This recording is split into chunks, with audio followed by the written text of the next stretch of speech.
le Lear Ladies Club, j'espère que vous allez bien. Alors aujourd'hui je profite déjà que je sois en mouvement pour vous faire directement la revue du dimanche.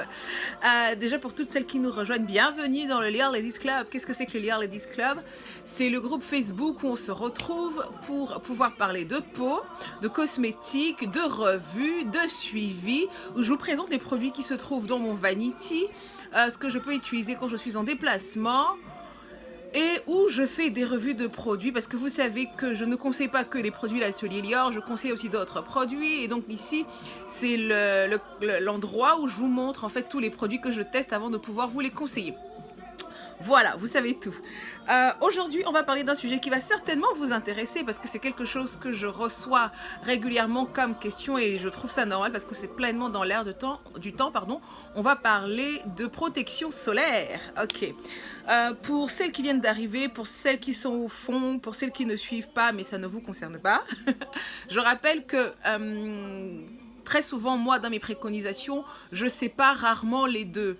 Je sépare rarement les deux dans le sens où je trouve que ça fait un double usage d'avoir à la fois une crème de jour et une protection solaire. Et j'estime, parce que c'est ce qui est, qu'une bonne crème solaire, une bonne crème de jour, c'est une crème dans laquelle vous avez directement une protection solaire. Exemple, je pense que certaines d'entre vous l'ont, je la conseille, la Melascrine de Ducré où vous allez avoir qui est une crème de jour qui a un effet en plus anti-tache et où vous allez voir qu'il y a une protection qui s'appelle SPF 15.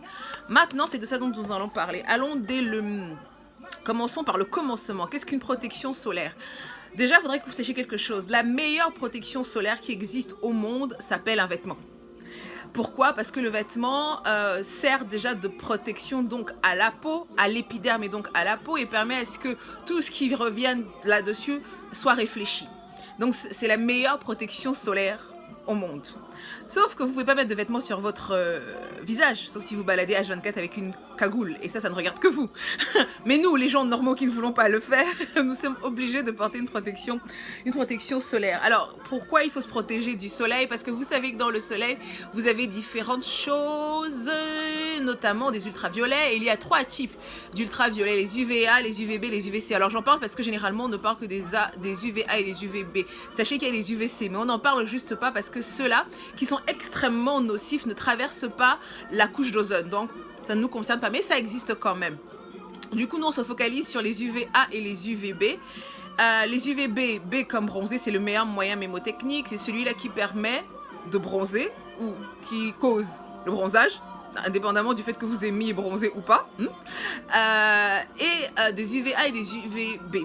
Les UVB, et c'est pour ça que là, je commençais par le début, on en parle beaucoup parce que ça fait bronzer, mais sachez que ça ne représente que 2% des UV qui arrivent sur la Terre. En vérité, ceux qui sont beaucoup plus nombreux, ce sont les UVA. Et les UVA, non seulement sont les plus nombreux, mais c'est aussi les plus pernicieux. Je ne dirais pas nocifs, parce que les UVC sont carrément nocifs, mais pernicieux dans le sens où là où les UVB s'arrêtent uniquement à la surface, au niveau de l'épiderme, les UVA pénètrent plus profondément et dépassent l'épiderme et vont jusqu'au derme. Et ça, maintenant, vous le savez, si vous êtes venu en consultation ou en atelier, vous savez que les UVA, quand ils pénètrent au niveau du derme, ils cassent les fibres de collagène, ce que vous ne voulez pas parce que c'est comme ça que le soutien, la charpente de votre peau se fait. Du coup, si vos UVA si les UVA pénètrent et cassent vos fibres de collagène, c'est ce que je voulais dire, ça accélère le vieillissement de la peau, ce que vous ne voulez pas. Maintenant que j'ai dit ça, vous savez donc, parce que c'est l'évidence, que les UVB, même si elles sont peu nombreuses, on les retrouve principalement lorsqu'il se met à faire chaud.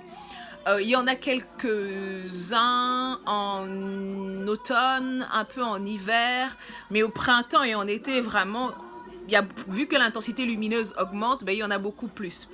Et du coup, si je vous dis que les UVA sont beaucoup plus nombreuses, vous comprenez que elles sont les UV. Une UV, je sais même pas ce qu'on dit. Non, c'est un rayon, donc c'est un... Excusez-moi, j'essaie de parler français en même temps. Un UV, un rayon ultraviolet, donc... Mon téléphone a décidé de s'arrêter, donc je suis obligée de reprendre. Donc je vous disais que même si vous comprenez que les UVA sont les UV qui sont les plus nombreuses et qui sont tout le temps là, vous comprenez qu'il faut vous protéger contre les UVA tout au long de l'année. C'est plus logique, on est d'accord.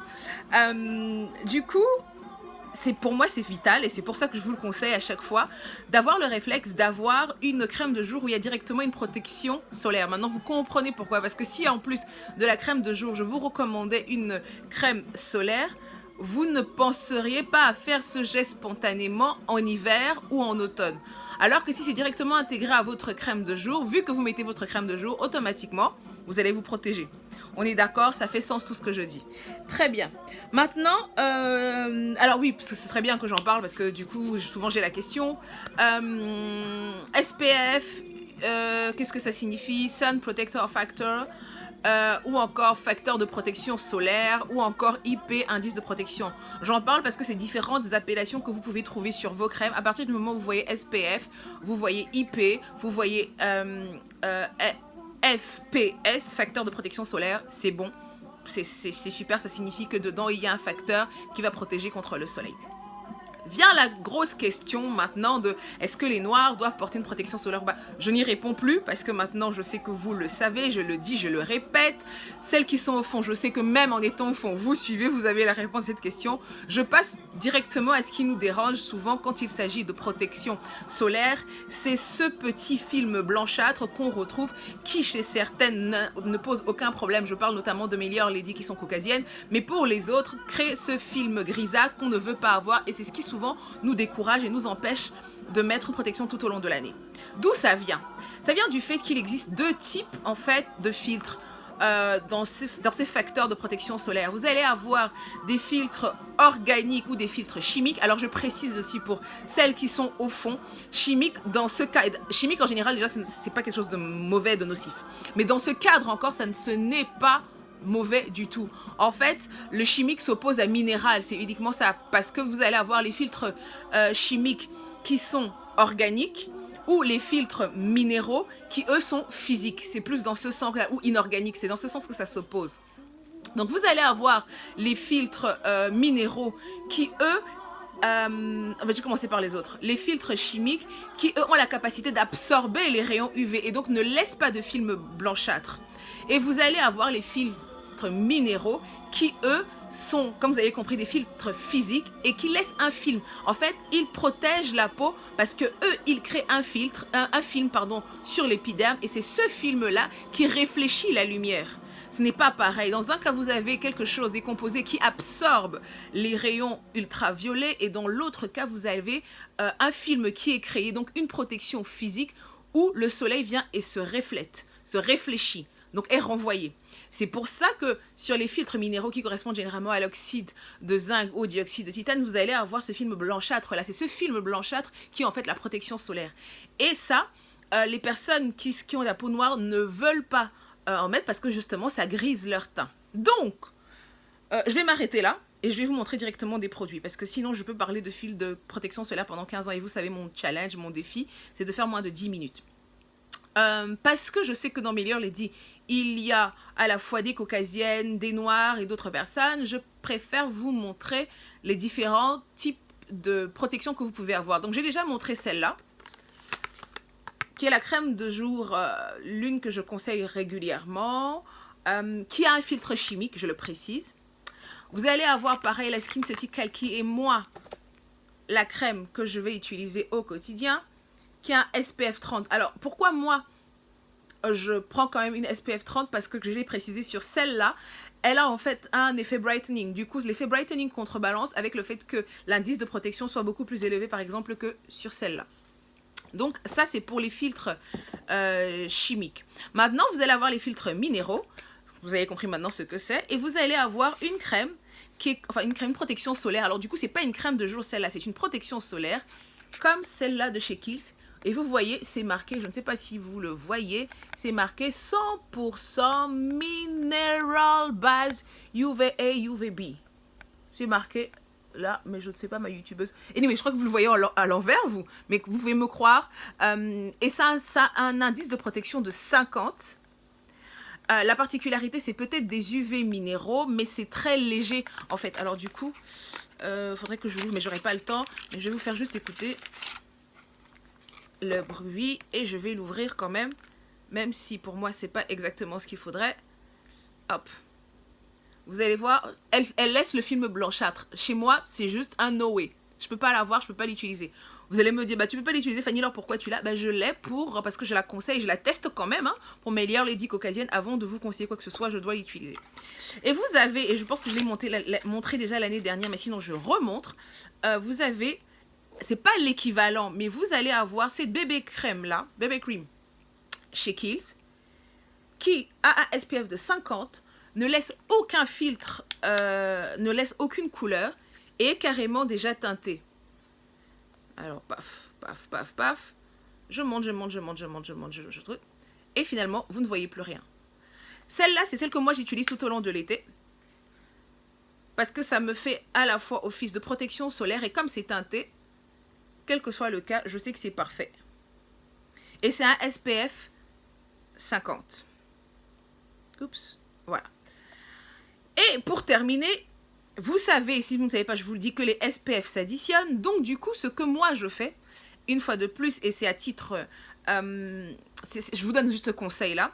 Ce que moi, je fais quand je sais que j'ai des périodes de transition comme celle-là, où un coup, vous avez du 20 degrés, un coup, vous avez du 30 degrés, un autre coup, vous avez du 21 degrés, pour pas tout de suite passer à du SPF 50, parce que ça ne sert à rien par ces temps quand même d'avoir du SPF 50, ce que je fais, c'est que je garde, moi, ma SkinCeuticals SPF 30 et j'y rajoute en fonction de comment la journée est cette brume-là de chez Bioderma qui est une eau de soin et qui a un SPF 30. Les SPF s'additionnant, du coup, moi, je me mets à avoir un SPF 60. Mais je ne le fais que lors des périodes de grosse chaleur, comme ce qu'on a eu la dernière fois où la veille, on avait du 20 degrés et après, on a eu du 30 degrés. Ou quand là, récemment, j'ai été en déplacement, j'ai été à la Bolle et j'avais que ma crème SPF 30 et quand même je suis allée à la plage, mais je n'allais pas m'acheter une SPF 50 pour juste 3 heures que je passais à la plage, et donc du coup j'ai emporté ma brume et je me suis brumisée en français, vous avez compris, je l'ai appliquée sur mon visage et ça m'a fait ma protection solaire. Voilà, j'insiste pour dire que, et ça j'espère que chez Yearly Lady que vous êtes maintenant, c'est quelque chose qui est ancré, à partir du moment où on met une crème de jour, donc une protection solaire, il est juste indispensable de se démaquiller. Parce que ce soit un filtre chimique ou un filtre, là vous voyez comment ça tient, un filtre chimique ou un filtre minéral, pour que vous puissiez l'enlever, il faudrait que vous vous démaquillez et que vous vous démaquillez à l'huile. Même si ça, vous l'enlevez avec du savon, sachez que vous allez juste enlever la surface, mais les particules vont rester et vont quand même créer le film qui permet la protection de la peau. Donc, il est juste indispensable de se démaquiller. Dernier point avant que je ne termine cette vidéo, sachez que vous devez aussi porter une protection solaire pour votre nez, bon ça c'est évident parce que vous mettez, mais surtout pour vos lèvres, parce que je sais que beaucoup de personnes ne pensent pas, oui, si vous ne mettez pas de protection solaire, vous allez avoir les lèvres qui vont bronzer parce que oui, ça reste de la peau. Voilà, j'en ai terminé avec cette vidéo consacrée à la protection solaire, j'espère que j'ai été assez précise, en tout cas j'ai été assez concise pour 10 minutes, j'espère que c'est clair, que j'ai répondu au maximum de questions. Si vous en avez, n'hésitez pas à laisser les mots en commentaire. Est-ce que je reprécise que quand il s'agit de questions qui sont de sujets abordés dans le Yearly Ladies Club, vous devez les poser sous les commentaires. Ce n'est pas la peine de m'envoyer un message, un DM pour une vidéo que j'ai faite dans ce club. Je ne réponds pas plus. Aidez-moi à gérer le flux de messages que je reçois, s'il vous plaît. Voilà, je vous souhaite de passer un bon dimanche, de commencer une belle semaine et on continue notre challenge. Il nous reste encore 3 jours de challenge, je détoxe ma peau et dès mercredi ou jeudi, vous allez avoir une nouvelle invitée qui va prendre le relais pour les 10 prochains jours. Je vous dis à très vite. Ciao!